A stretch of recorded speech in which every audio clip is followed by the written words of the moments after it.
Lucas acá, el evangelista Lucas habla de que él, bueno, nosotros sabemos que Lucas no caminó con Jesús, pero él recopiló minuciosamente todos los pasos de Jesús, pero de una manera tan detallada. Y viene Lucas y nos cuenta de que Jesús viene de dar 4 bienaventuranzas, que son muy parecidas a las que están en Mateo 5. ¿Se acuerdan Mateo 5 que están las 8 bienaventuranzas preciosas?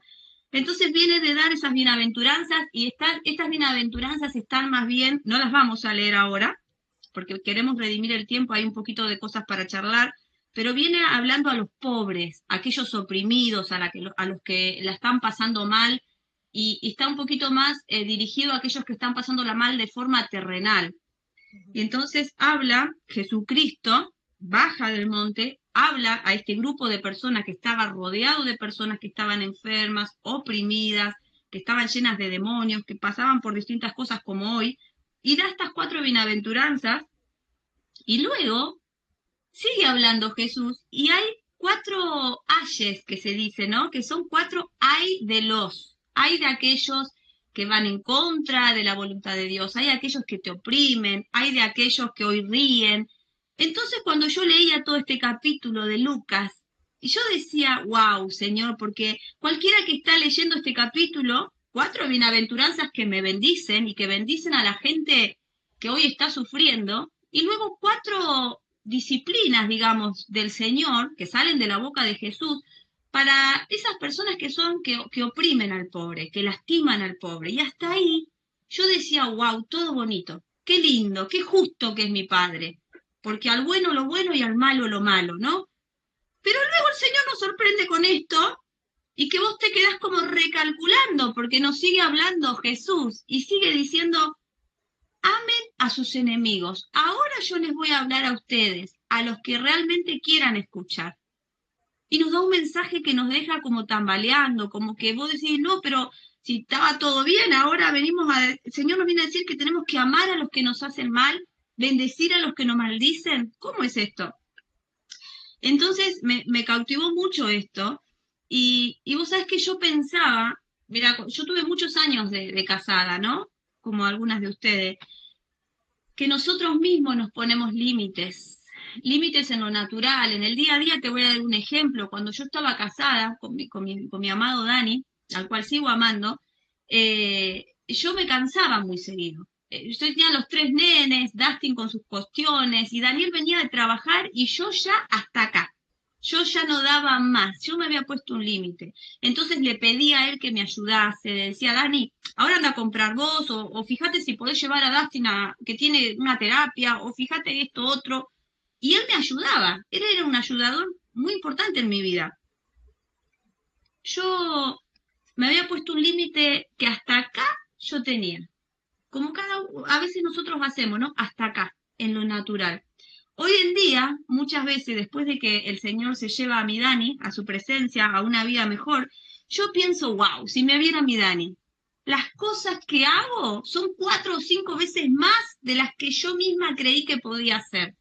Muchas veces me sorprendo de los lugares donde manejo, de donde voy, de cómo son las 10 de la noche y sigo con energía, con fuerza, con consejo para mis hijos, y sigo haciendo y haciendo y haciendo y haciendo de lunes a lunes. Y me sorprendo yo mismo y digo, wow, qué feliz o qué orgulloso mi Dani estaría si me viera superar aquella línea que yo misma me había puesto en lo natural. Y entonces, meditando en esta palabra, el Señor me decía, así pasa, André, también en lo espiritual. Nos ponemos límites en lo espiritual, nos ponemos límites en la vida que Dios nos quiere dar. Y limitamos al Espíritu Santo, limitamos las oraciones, limitamos el accionar, limitamos la bondad, limitamos en lo espiritual. Entonces, nosotros mismos no somos conscientes de las capacidades que tenemos. Nos hacemos deficientes nosotros mismos muchas veces. Nos declaramos con hasta acá. El famoso y el típico hasta acá puedo. Hasta acá. Y ponemos una línea. A mí me ha pasado en lo natural y muchas veces en lo espiritual también. Entonces el Señor me mostraba esta área, ¿no? Jesús en su eterno amor nos pide a nosotros a veces que salgamos del barco, como le pidió a Pedro. Ustedes se acuerdan, Pedro camina, y Pedro sacó un ratito la vista de Jesús y se hunde. El Señor, ¿qué le terminó diciendo? ¿Por qué dudaste? ¿Por qué dudaste, hombre de poca fe? Y muchas veces yo me fui a dormir con esas palabras en el oído. ¿Por qué dudaste, André? ¿Por qué dudaste? Si yo te di todo lo necesario, si yo quiero que alcances una maduración, si yo te doy mi Espíritu Santo, ¿por qué te pones ese límite? ¿Por qué te pones esa deficiencia que yo no te la puse? Entonces, me gozaba muchísimo en las charlas anteriores porque la pastora María Virgen mencionó varias veces que nosotros declaremos sobre nuestros hijos, Señor, perdónalos, no saben lo que hacen. Señor, perdónalos, no saben lo que hacen. Y en este mensaje también, si me da tiempo el Señor, me gustaría hablar de alguien que mencionó esas palabras, no solo Cristo, sino Esteban, ese siervo Esteban que también fue apedreado hasta la muerte, pero terminó diciendo las mismas palabras que Jesús dijo: Señor, perdónalos, porque no saben lo que hacen. Ese amor, esa misericordia, eso que pone el Señor que solo viene de lo alto. Entonces, también se mencionó mucho Juan 10:10. Satanás vino, o el enemigo, vino a matar, hurtar y destruir a las ovejas, pero yo vine para que tengan vida y para que la tengan en abundancia. ¿Cuántas veces se dijo hoy? Y el Señor me daba esta palabra, Juan 10:10. Dios quiere que nosotros vivamos una vida espiritual en abundancia. Esa es la vida que Dios nos dio. Pero nosotros marcamos un límite en nuestra vida, marcamos que somos deficientes espirituales. No nos damos cuenta de eso. Entonces, dice Lucas 6:27, me encanta el primer verso, dice: a los que están dispuestos a escuchar. Y es cierto que no todo el mundo está dispuesto. ¿Por qué el Señor hace esta distinción? El que quiera, al que tenga sed, al que quiera cambiar, al que quiera ser transformado y al que verdaderamente quiera dejar de jugar con el Evangelio. El que quiera tener una vida transformada y quiera ser obediente de verdad a toda la palabra de Dios. No solamente escuchar las 4 bienaventuranzas que dicen los pobres serán saciados. No solamente escuchar las 4 ayes que están atrás, ay de aquellos que te están maldiciendo, sino escuchar también la parte que dice tenés que menguar y tenés que ceder y tenés que dejar lugar a que Dios pague. Y tenés que ser verdaderamente hija de Dios porque Él es bondadoso con los desagradecidos y perversos. Y vos tenés que ser igual que Él, dice el Señor. Entonces me descolocaba. Esta palabra como que te deja un poco recalculando, ¿viste? Como el teléfono cuando no recalculando. Cuando Dios nos llama a todos, Dios nos llama a todos a que seamos sanos, pero sanos, no sanos a medias. Algunos, yo creo que Jesús cuando dice a los que están dispuestos a escuchar, quizás tu versión diga el que tiene oídos para oír, es aquellos que verdaderamente buscamos un cambio y una entrega total y no parcial. Y cuando el Señor dice quiere que seamos sanos, algunos buscan solo un alivio momentáneo. Algunos ya cuando reciben el pan, el pez, la sanidad, hasta acá. Pero no buscan esa sanidad profunda que Dios nos quiere entregar. Este mensaje, muchas veces nos podemos preguntar, Señor, pero bueno, está bien, ¿no? Amar a los enemigos, bendecir a los que nos maldicen, poner la otra mejilla, entregar la túnica y todo lo que dice esta palabra, que es tremendo. Pero ¿cómo lo aplico, Dios? ¿Y cuándo lo aplico? ¿Cómo lo aplico? Ignoramos muchas veces, chicas, cuándo aplicarlo. Elegimos cuándo aplicarlo. Elegimos cuándo, cómo, y desconocemos el poder que conlleva esta palabra. Es que tiene un poder tremendo. Aquellos que estamos dispuestos a escuchar. Primeramente, esta palabra tremenda desvanece totalmente el poder de las tinieblas. Como se dijo al principio en Juan 10:10, el enemigo, ¿qué quiere? Matar, quiere hurtar, quiere destruir, que entres en enojos, en peleas, que te frustres, que haya enemistad entre tus hijos, que haya enemistad entre tu casa.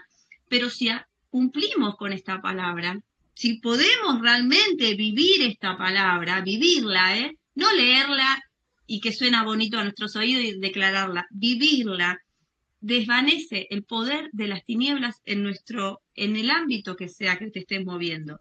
Segundo, esta palabra es tan poderosa que el enemigo trabaja de día y de noche para que no puedas cumplirla. Y va a mover lo que quiera, lo que sea, para que vos falles al cumplir esta palabra. Porque en esta palabra se refleja no solo no es solo la palabra de Jesús, se refleja el accionar de Jesús. El accionar es la sumisión divina que tuvo Jesús.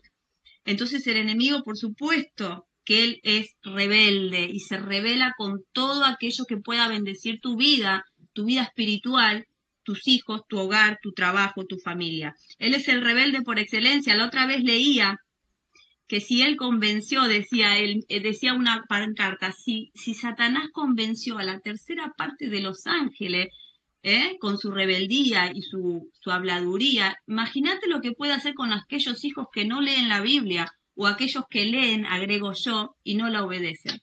Imagínate el desastre que puede hacer. Por eso necesitamos obedecer a toda la palabra de Dios. Los ojos de los santos, es decir, mis ojos y tus ojos, deben estar siempre apercibidos. Debemos estar apercibidos para descubrir, para destapar toda rebelión que se esté manifestando en nuestros hogares. Sea que los hijos contra los padres, la madre contra el marido contra la suegra, el trabajo contra los siervos. Debemos estar apercibidos. ¿Qué es estar apercibidos? Es estar atentos, alertas, vigilantes, contra toda rebelión, contra toda clase de rebelión. ¿Para qué? Para poder guerrear y para poder deshacer toda obra del enemigo. Tenemos la victoria por medio de Cristo Jesús. Y tercero dice que es un mensaje para el cual Dios ya nos equipó, Él nunca nos deja solo. Nosotros ya sabemos que Él pelea por nosotros. Ya fuimos equipados de acuerdo a lo que dice en Hechos 1:8. Recuerden que dice, y recibiréis poder cuando haya venido sobre vosotros el Espíritu Santo, y me seréis testigos en Jerusalén, en Judea y hasta en los confines de Samaria y hasta en los confines de la tierra. Entonces, ¿recibimos ya el Espíritu Santo, sí o no? Tenemos el Espíritu Santo. Lo que no podemos hacer es ponerle límite al Espíritu Santo. Y yo siento que en este tiempo muchos hemos limitado al Espíritu Santo. Muchos hemos limitado, nos hemos puesto nuestros propios hasta acá. El típico hasta acá. Entonces yo les voy a pedir a ustedes que anoten rápidamente 4 puntos que dice acá. Vamos a leer entonces. El verso 27 dice, a los que están dispuestos a escuchar les digo, por favor anoten, amen a sus enemigos. Amen a sus enemigos, dice la Biblia. Mi Biblia dice eso. Abajo otro punto que dice, hagan bien a quienes los odian. Hagan bien a quienes los odian. Estoy acelerada porque quiero el tiempo que alcance. El punto 3 es, sigue diciendo en el verso 28, bendigan a quienes los maldicen. Vamos bien, y en el último punto que quiero que anoten es, oren por aquellos que los lastiman. Entonces ahora, yo hice esto, anoté con un círculo, encerré amen, encerré hagan, encerré bendigan y encerré oren. O sea, el Señor nos está mandando a amar, a hacer, a bendecir y a orar. Son 4 acciones que Dios quiere que nosotros comprendamos que tenemos que hacer. ¿Con quién? ¿Con los que nos aman? ¿Con los que nos caen bien? ¿Con el que está todo chévere? No sé cómo se dirá en el país. No, con aquellos que nos maldicen, nos odian, nos ponen piedra de tropiezo. Con aquellos tenemos que tener estas 4 acciones y nos estaremos comportando verdaderamente como hijos de Dios, dice al final del texto. Y encima nos da el porqué, porque si Dios los ama, nosotros cuánto más tenemos que ser imitadores. Entonces estas 4 acciones o 4 principios que nos mantienen caminando en la justicia de Dios, no están para que nosotros podamos discutirlos o poner en tela de juicio como tenemos por costumbre. Tenemos por costumbre poner muchos razonamientos humanos, apoyarme en mi propia prudencia y en las cosas que me hacen o en las ofensas que recibo. Más bien en este tiempo es el tiempo de apoyarme en lo que dice Hechos 1:8, que yo recibí poder cuando vino sobre mí el Espíritu Santo. Amén. Y que yo tengo que ser testigo de Él. Y ser testigo de Él es testificar en todos lados donde yo voy. Casa, familia, hogar, donde sea. Donde sea. Humanamente somos incapaces. Allá te lo digo, humanamente somos incapaces de que pasemos por alto, de que yo pase por alto una ofensa o un daño que me hayan hecho. Somos incapaces. Nuestra carne nunca se va a esforzar. ¿Por qué? Esto lo leí el otro día y me encantó, porque no es eterna. Ella sabe, la carne sabe que no va a recibir eternidad. Del polvo vino y al polvo va a volver. Así que, ¿qué le importa a la carne que vos obedezcas la palabra de Dios? No le interesa. Y el alma, ¿dónde está? El alma siempre quiere estar pegada a la carne. Entonces, como el alma siempre está muy pegadita a la carne, va a haber una oposición muy grande para que puedas cumplir esta palabra. Va a haber una oposición muy grande. Pablo le dijo a los romanos en el capítulo 8 y en el verso 13, les dijo, si ustedes viven conforme a la carne, moriréis. Moriréis. No estás dando más explicaciones, pero si vivís conforme a la carne, moriréis. Aunque tu alma esté pegada, todo lo que quieras, moriréis. Ahora, si por el Espíritu hacés morir las obras de la carne, entonces así viviréis. Y me encanta esta palabra, porque me lleva a vivir por el Espíritu y a entender que tengo que hacer morir todo aquello que se resista a vivir la palabra de Dios, a entregarme por completo. Entonces, dijimos que encerramos al principio la palabra amar, amen a sus enemigos, ¿no? Entonces, tenemos ese llamado nosotros a amar. Y como dice, ¿quién no leyó Corintios 3 alguna vez? Allí está la preeminencia del amor. Y decía Pablo a los Corintios que podíamos saber todas las lenguas humanas o angelicales o trasladar los montes de acá para allá, pero que si no teníamos amor, no podíamos hacer nada. Luego habla mucho del amor y al final dice que la fe, la esperanza y el amor era lo que prevalecería, pero que el más importante, que el que iba a permanecer iba a ser el amor. Entonces somos llamados a amar. ¿A quiénes? A los amigos, sí, pero más aún a lo que se contrapone al mundo. Nosotros estamos muy acostumbrados, chicas, el mundo nos ha enseñado a hacer de una determinada manera y de una determinada forma. Yo hace una semana cambié la clave del home banking y mi clave era 0123 y por inercia todos los días cuando entro 0123 y ya la cambié, es 0023 ahora. Sin embargo lo sigo haciendo y es un círculo, lo sigo haciendo, pero si ya lo sé, digo, ¿por qué se me quedó clavado en la mente?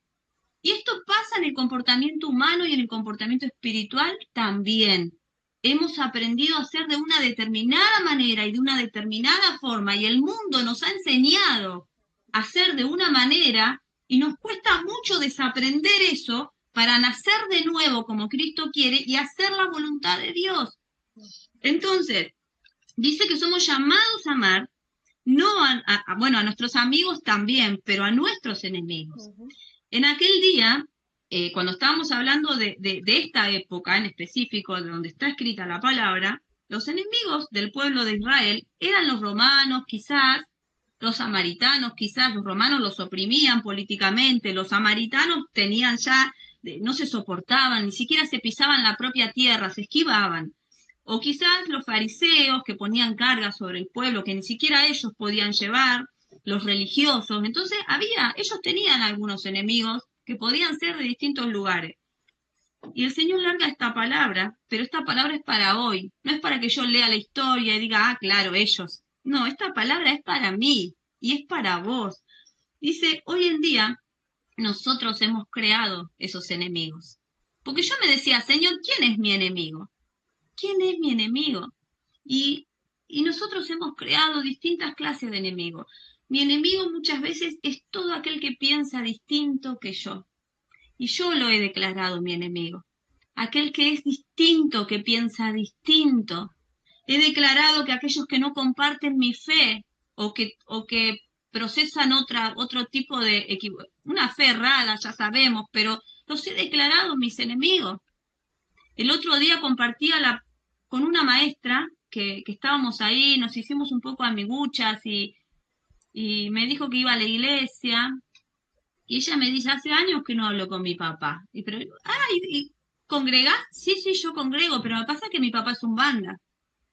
Y yo dije, wow, wow, es como que un balde de agua fría, porque le dejaste de lado a tu padre, a quien tenés que bendecir y a quien tenés que honrar, no importa si está equivocado en la vida, orar por él y demostrarle el amor. Entonces yo digo, ¿cuánta gente está dentro de la iglesia apoyada en su propia prudencia, bajo sus propios preceptos y olvidándose del mandato de Dios que tenemos que amar? Y nos hemos levantado enemigos. Nosotros hemos creado esos enemigos, porque no se acomodan a lo que nosotros somos o a lo que nosotros pretendemos que el resto sea. Y entonces esto a mí me rompía la cabeza y yo decía, wow, ¿cómo le explico? Tenía unos minutos para, ¿cómo le explico? Y le pido a Dios que me dé tiempo para poder hablarle a esta mujer. Hemos creado todo aquel que piensa distinto o que se comporta distinto, lo hemos declarado enemigo. El Señor nos manda a amar, no a condenar. No a condenar, ese trabajo de Satanás. Pero como si esto fuera poco, como si el Señor no fuera, o sea, solamente que tengo que amar a mi enemigo, dice la palabra que también tengo que hacer. El segundo círculo que remarcaron es hacer bien a los que los odian. ¡Wow! Dice hacer un extra. No dice la palabra que vos tengas, bueno, ignoralos. Está bien, amalos, pero pasate de lejos. Que no se acerquen a vos. Entonces yo meditaba y digo, Señor, tampoco significa que uno tenga que meterlo en la casa y comer con la persona que me está odiando. Simplemente quizás un gesto, un buen día. En vez de mirarlo con cara de vinagre, como lo mirás, porque es distinto a vos, porque sabés que no te quiere, que te odia, quizás una sonrisa, quizás un cafecito en el ámbito laboral. Te hago el café, yo me voy a hacer justamente cualquier clase de gesto que implique que vos tengas que hacer algo por aquel que te detesta y te odia, vas a ver la manifestación de Dios. Quizás eso sea la única, como dicen, la única Biblia que otros lean. Esa persona que te odia a lo mejor nunca agarre la Biblia en la vida. Y a lo mejor cuando te ve accionar de una forma que no se espera, sea la única Biblia, sea el único instante donde pueda ver a Jesús actuar.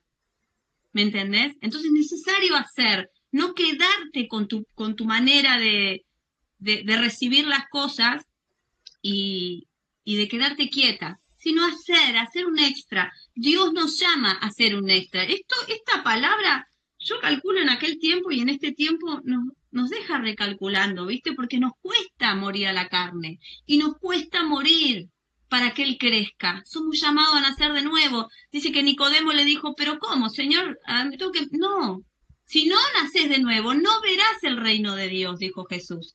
Y queremos ver el reino manifestarse, queremos ver los milagros, pero no queremos morir muchas veces. Entonces, tenemos que nacer de nuevo. Quizás ese accionar lo podamos lograr, pero el Señor nos lleva más allá. Y más allá, y nos dice en el tercer circulito que redondeaste, que nosotros tenemos que bendecir. ¿A quién? Bueno, a aquellos que nos maldicen, a aquellos que no nos desean cosas buenas, que están tratando de que tropecemos, y si tropezamos se alegran. ¿Qué tengo que hacer? ¿Alegrarme cuando ellos tropiezan? No, yo les tengo que bendecir. Porque mira, ¿sabés qué pasa?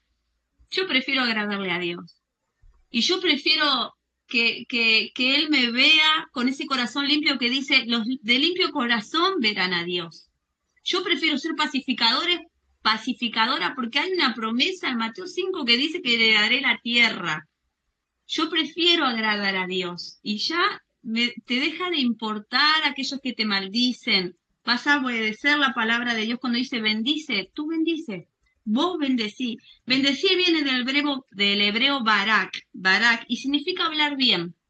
Hablar bien significa decir cosas buenas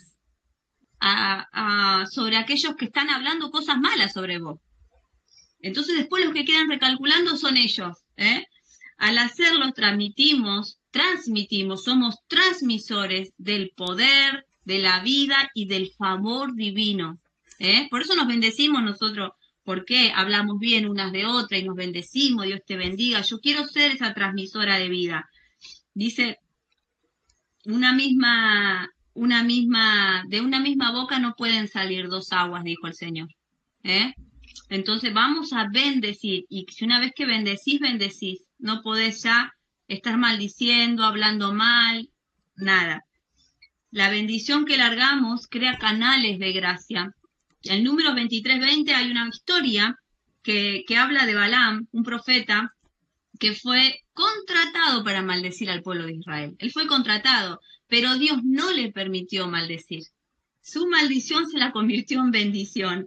Y él dijo, esto está en Números 23:20, luego lo leen, y él dijo, he recibido orden de bendecir y no de maldecir. Esa es la orden que estamos recibiendo nosotras ahora.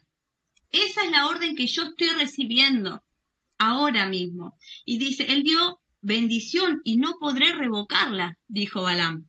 ¡Qué tremendo!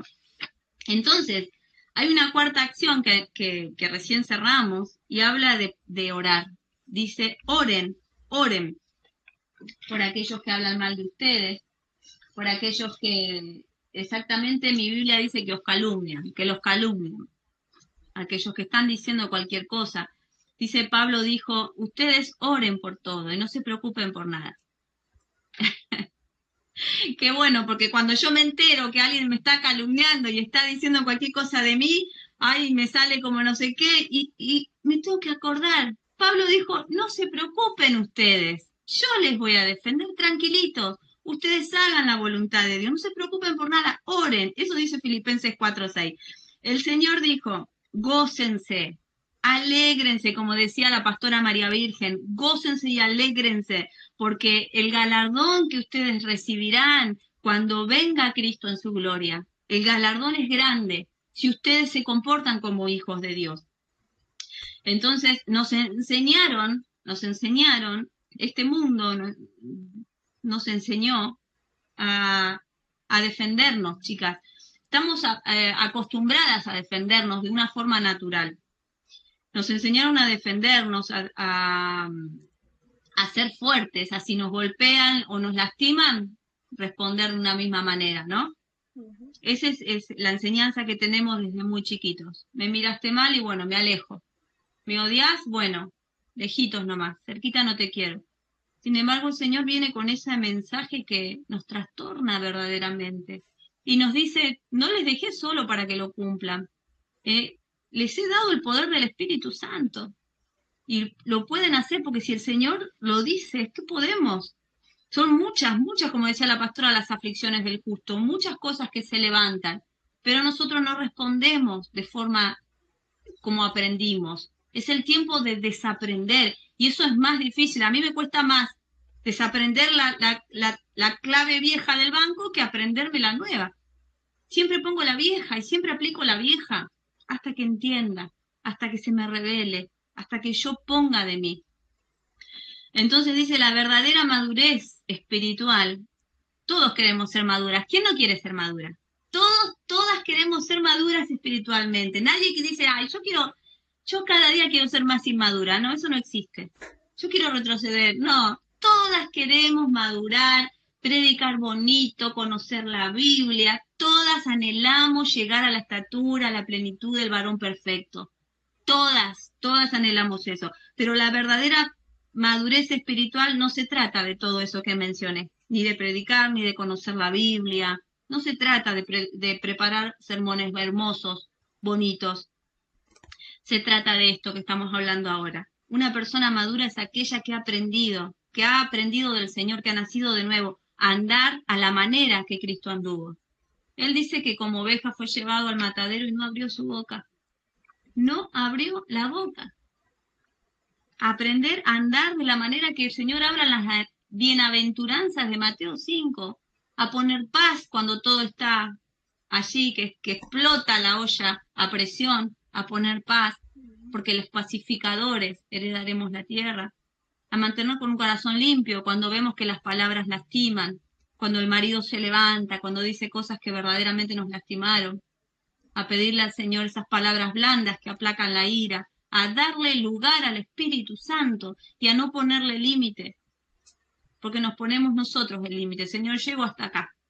El Señor dice, no, pero vos podés más, te he dado un Espíritu Santo que es el suministrador de toda la paz, el suministrador de toda la gracia, el suministrador de todo el amor que vas a poder dar. No viene de nosotros, viene de lo alto, no es sobrehumana, es algo sobrenatural. Entonces, sigue diciendo, ¿no? Vamos a leer un poquito, dice el verso 29, 30 y 31. Dice, dale a cualquiera que te pida, y cuando te quiten las cosas, no trates de recuperarlas. Trata a los demás como te gustaría que ellos los trataran a ustedes. Si solo aman a quienes los aman a ustedes, ¿qué mérito tienen? Hasta los pecadores aman a quienes los aman a ustedes. Y si solo hacen bien a los que son buenos con... No, chicas, me salté, ¿no? No, perdón, me salté un poquito. Volvemos un poquito para arriba. Si alguien te da una bofetada, verso 29, si alguien te da una bofetada en una mejilla, ofrécele también la otra mejilla. Y si alguien te exige el abrigo, ofrécele también la camisa. Dale a cualquiera que te pida y cuando te quiten las cosas no trates de recuperarla. Bueno, hasta ahí era. Nosotros estuve averiguando un poquito qué era poner la otra mejilla. ¿Por qué tenemos que poner la otra mejilla? Dice que en el tiempo donde se escribió esto, las personas pegaban con el contrapuño, con esta parte. Entonces eso significaba que esa persona que recibía el golpe era inferior a la que estaba pegando. Entonces Jesús dice, cuando te peguen en una mejilla, en la mejilla derecha, poné también la otra. ¿Por qué dice esto? Porque dice que en aquel tiempo el pegar con la palma de la mano generaba, primero estaba prohibido, y segundo generaba multas muy altas. Entonces si me pegás con el contrapuño, al ponerte la otra cara, esto obligaba al agresor a pegar con la palma, y eso le iba a llevar al agresor a pagar un precio muy alto. Nadie quería pegar con la palma. Y luego habla de dar la túnica o la camisa, era una camisa larga, que era la ropa interior en aquel tiempo. Ellos portaban una capa que servía para abrigarse del frío, que era algo de valor, generalmente era la posesión más valiosa que ellos tenían. Entonces, cuando alguien venía a reclamar una deuda o algo, les quitaba la capa y los hacía quedar en túnica. El Señor entonces agarra y dice, cuando les quiten la capa, ustedes entreguen la túnica. ¿Y qué pasa? Si entregan la ropa interior, se quedaban desnudos en aquel tiempo. Y para aquel tiempo, la desnudez, la vergüenza que recaía, no era sobre el desnudo. Ahora si yo me desnudo, yo estoy, ¡ay, qué vergüenza me da! Pero en ese tiempo, la vergüenza recaía sobre los que miraban o sobre los que provocaban esa desnudez. Así era antes. Entonces el Señor dice, si alguien te quita la capa, entrégales también la túnica, que recaiga la vergüenza sobre ellos, no va a ser tuya la vergüenza. Si ellos te pegan con el contrapuño, ponele la otra, porque ellos también van a pagar. ¿Cuándo dar la túnica? ¿Cuándo poner la otra mejilla? ¿Cuándo sí y cuándo no? Me puse yo acá. La respuesta es simple, siempre es sí. Siempre es sí. Siempre sí. Cuando miramos a Jesús, y quizás podamos decir, ¿no? Bueno, pero a ver, Jesús también tuvo enojos, nosotros podemos pensar, porque cuando hay rebeldía, que en todos yo creo que hay un poco de rebeldía, podemos ponerle trabas a la palabra, y podemos decir, bueno, Jesús también tuvo enojos, él también rompió la mesa de los cambistas, y dijo en un momento, mi casa será llamada casa de oración, y ustedes la hicieron cueva de ladrones. Luego a los fariseos les llamó víboras, generación de víboras, ¿quién los salvará de la ira venidera? A los fariseos, aquellos los saduceos y todas las sectas, también él le dijo sepulcros blanqueados, por fuera están bonitos, por dentro están llenos de huesos secos. El Señor también tuvo sus momentos, ¿no?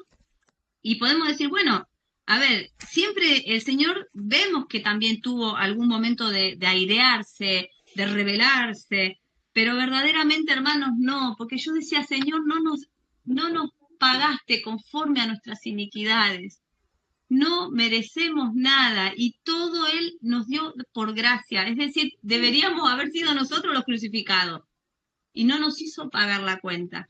Cuando miramos a Jesús y vemos la vida de Jesús, Él fue un constante dar la túnica, pero constante, constante. No fue una vez, sino no es dar la túnica una vez, sino vivir con esa naturaleza celestial. La Biblia dice y nos asegura que nosotros como hijos no seremos avergonzados. Cuando nosotros entregamos, no somos nosotros los que pasaremos vergüenza, sino aquellos que están mirando, sino los que se levantan en tu contra. Romanos 10:11 dice todo aquel que en él cree no será avergonzado.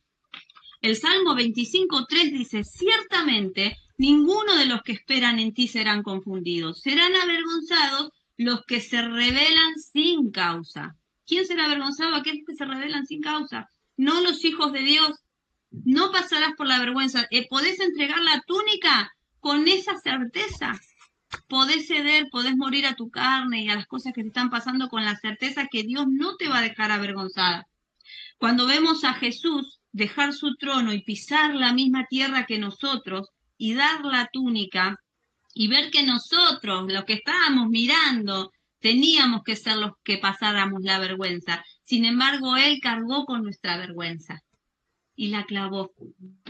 Y eso me rompía la cabeza, porque Él entregó la túnica y nosotros que mirábamos teníamos que ser los avergonzados. Pero ni así.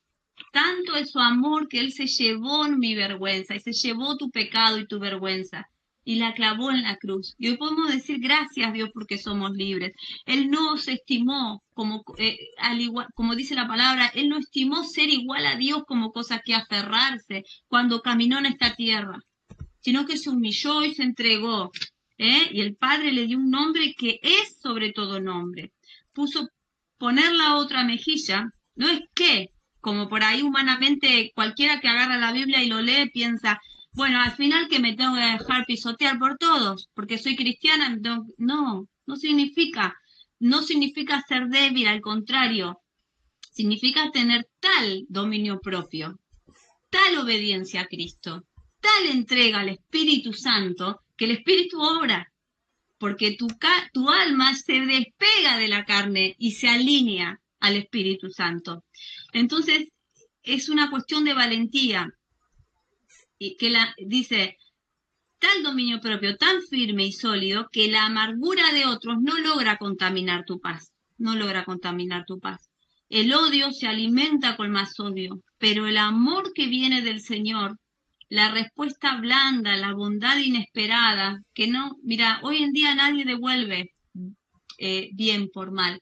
Solo los hijos que están dispuestos a escuchar la voz de Dios, solo esos hijos. No digo siquiera todos los hijos, aquellos que marcan la diferencia, aquellos, como dije al principio, que no juegan con el Evangelio y que quieren obedecer a esta palabra, que quieren morir, que no les importa ser más que otros, no les importa que predicar bonito, no, es que la madurez se conocerá por los frutos también. Cuando mueras, cuando calles, cuando seas pacificadora, cuando ames de verdad, cuando no te crees enemigos, o cuando realmente, si te los creas, no los odies, sino que los bendigas, que ores por ellos, y no una oración como decimos, bueno, oro porque tengo que orar. No, orar rompiendo el corazón, desgarrando el corazón. Señor, da la oportunidad, porque yo sé que se va al infierno, si no, yo sé que no te conoce. Y orar verdaderamente como hijos de Dios, pararnos y orar como hijos, esas oraciones que rompen el techo, que no están pensadas, que te las da el Espíritu Santo cuando vos te entregás. Entonces, dice que esa respuesta blanda y la bondad inesperada que podemos dar a aquellos que nos hacen daño, tienen el poder de desarmar al enemigo más fuerte. A cualquier clase de, como dije al principio, de rebeldía que haya manifestándose en tu hogar. Y quiero hablar, para terminar, porque he intentado ir rápido y resumido, pero quiero hablar de alguien que tenía unas características como hijo de Dios admirables, y es Esteban. Vamos al libro de Hechos 6, y está Esteban allí. Vamos a leer un poquitito. Estamos 4:30, ya termino, Entonces, Vamos a leer 6:8, voy a leer un verso, a ver. 6:8 dice, acá, Esteban, un hombre lleno de gracia y del poder de Dios, hacía señales y milagros asombrosos entre entre la gente. Cierto día, leemos un poquito más, unos hombres de la sinagoga de los esclavos liberados, así la llamaban, comenzaron a debatir con él. Eran judíos de Cirene, Alejandría, Cilicia y de la provincia de Asia. Ninguno de ellos podía hacerle frente a la sabiduría y al espíritu con que hablaba Esteban. Qué tremendo. Entonces persuadieron a unos hombres para que dijeran mentiras acerca de Esteban. Ellos declararon, nosotros lo oímos blasfemar contra Moisés y hasta contra Dios. Esto provocó a la gente, a los ancianos y a los maestros de la ley religiosa. Así que arrestaron a Esteban y lo llevaron ante el Concilio Supremo. Los testigos mentirosos dijeron, este hombre siempre habla contra el santo templo y contra la ley de Moisés. Lo hemos oído decir que ese tal Jesús de Nazaret destruirá el templo y cambiará las costumbres que Moisés nos transmitió. En ese momento, todos los del Concilio Supremo fijaron la mirada en Esteban porque su cara comenzó a brillar como la de un ángel. Me encanta la historia de Esteban.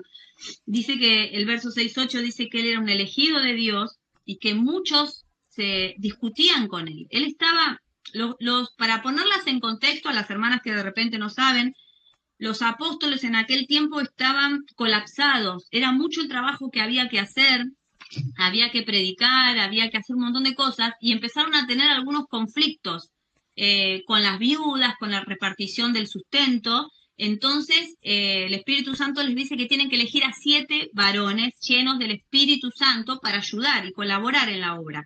Entre esos 7 varones estaba Esteban. Era un hombre que estaba lleno del poder del Espíritu Santo. Entonces dice acá que muchos discutían con Esteban. Todos se le levantaron, pero Esteban dice, ninguno pudo vencerlo porque él hablaba con sabiduría. ¿Cuál sabiduría? La que le daba el Espíritu Santo. ¿Cuál es la sabiduría del Espíritu Santo? Las 4 puntos que marcamos, los 4 pilares, las 4 acciones que Dios, que Jesús nos manda: amar, hacer, bendecir y orar. Y estas 4 acciones la vi en toda la historia de Esteban. Tremendo.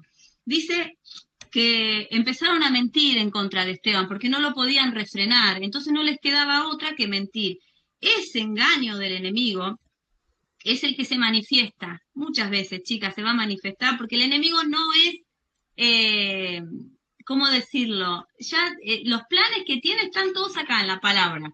No se sale, no es, ahí no me sale justo la palabra, pero todo plan del enemigo que se manifieste en tu familia y en tu vida ya está puesto acá. Si vos conocés la Biblia y te metés, sabés cómo él opera. Y entonces una de las formas que opera es mentir y engañar. Entonces cuando el enemigo de tu alma vea que no te puede detener, como Esteban no lo podía detener, tiene que usar la mentira. Y ese es el tipo de estrategia que usa. Nuevas estrategias no tiene, todas están descritas aquí en la palabra. Cosas como, bueno, mira, cuando vos escuchás que tu familia te dice de repente, bueno, todo es espiritual para vos, al final con vos no se puede hablar. ¡Wow! ¿A quién más le dijeron eso? O cosas como que, bueno, no sé, estás cambiada, ya no sos la misma, cambiaste mucho en este último tiempo. Cosas así que el enemigo viene como estratégicamente a traer mentiras, mentiras para crear caos, porque él, ¿qué quiere? Buscar en la enemistad, en tu familia, en el ámbito laboral, en el ámbito eclesiástico, en donde sea. Él quiere conflicto, él quiere crear caos, él vino a matar, a hurtar y a destruir. No tiene ninguna clase de misericordia, él vino a matar tu fe, a hurtar, a robarte la fe y a destruir tu vida y tu familia. Pero el verso 9, volvemos al verso 9, dice, muchos discutían con Esteban. Muchos discutían, todos se levantaron contra Esteban en aquel tiempo, pero ninguno pudo vencerlo, dice el verso 10, porque él hablaba con la sabiduría que le daba el Espíritu Santo. Esas 4 acciones que nos da el Espíritu Santo son las que con las cuales vamos a guerrear, con las cuales vamos a vencer toda estrategia del enemigo. En el capítulo 7, ustedes luego lo leen tranquilas, Esteban refuta con amor y con autoridad toda clase de levantamiento y empieza a hablar con denuedo acerca de los milagros y de la obra tremenda de Dios en los antepasados, con Moisés y con cada uno de los profetas. Él defiende, él quiere que todos entren en razón. Después lo lees, está el capítulo todo 7 de Hechos. Y en el 7, 51 y 54, vamos a leer eso nada más, dice que Esteban dice, pueblo terco, ustedes son paganos de corazón y sordos a la verdad. ¿Resistirán para siempre al Espíritu Santo? Esto es lo que hicieron sus antepasados, y ustedes también mencionen a un profeta a quien sus antepasados no hayan perseguido. Hasta mataron a los que predijeron la venida del justo, el Mesías, a quien ustedes traicionaron y asesinaron. Deliberadamente desobedecieron la ley de Dios, a pesar de que la recibieron de mano de ángeles. Los líderes judíos se enfurecieron por la acusación de Esteban y con rabia mostraron los puños. Pero Esteban, y esta es la parte que a mí me traspasa, lleno del Espíritu Santo, fijó la mirada en el cielo y vio la gloria de Dios y vio a Jesús de pie en el lugar de honor, a la derecha de Dios. Y les dijo, miren, veo los cielos abiertos y al Hijo del Hombre de pie en el lugar de honor, a la derecha de Dios. Entonces ellos se taparon los oídos con las manos y empezaron a gritar. Se lanzaron sobre él, lo arrastraron fuera de la ciudad y comenzaron a apedrearlo. Sus acusadores se quitaron las túnicas y las pusieron a los pies de un joven que se llamaba Saulo. Mientras lo apedreaban, Esteban oró, Jesús, Señor Jesús, recibe mi espíritu. Cayó de rodillas gritando, Señor, ay Dios, no los culpes por este pecado. Y dicho esto, murió. Qué tremendo, porque vemos que cuando el apóstol Pablo habla acerca de, para mí el vivir es Cristo y el morir es ganancia, es como que encierra todo este mensaje, ¿no? Porque uno puede decir, bueno, pero al final a Esteban lo mataron a pedradas. Pero ¿cuál fue la última visión de Esteban? ¿Dónde fijó los ojos?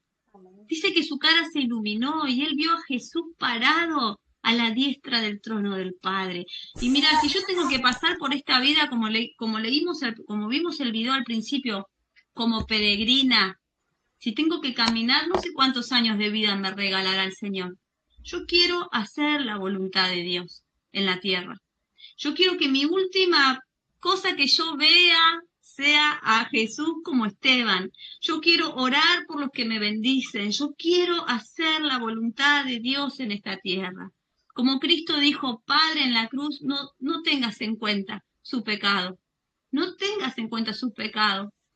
Pedir misericordia. Dios dice, misericordia quiero. El mundo está lleno de jueces que condenan. Mal por mal, ojo por ojo, diente por diente, y cada vez es más la violencia. Pero los hijos de Dios tenemos que ir en contra de todo eso. Muchas veces nos olvidamos lo que Jesús nos mandó a ser puros, como Él es puro, a tener misericordia, compasión, palabras blandas, palabras de amor, a no levantarnos enemigos por todos lados. Hay un trabajo para eso, que es del enemigo. Nosotros no somos quienes. Vamos a amar, vamos a pedir misericordia. Me encanta porque dice que él, puesto los ojos al cielo, cayó de rodillas gritando, Señor, no los culpes por este pecado. Y dicho eso, murió. Pero en realidad no murió, porque se fue con el Señor y allá la vida, allá sí es la vida. Y eso es lo que yo quiero. Yo quiero vivir para Cristo. Y el día que me vaya a esta tierra, decir, Señor, gracias. El Señor va a decir, en lo poco fuiste fiel, entra en el reposo de tu Señor. Yo espero escuchar esas palabras, hermana. Qué precioso. Hasta aquí la palabra de Dios. Vamos a hacer la voluntad de Dios. Esto me lo entregó el Señor y yo que no quería entregar esta palabra. Porque decía, Señor, ya es como básico, Dios, pero no. El Señor dice, no hay básico. No hay básico. A alguien el Señor le habló, a mí me habló. Vamos a dar gracias.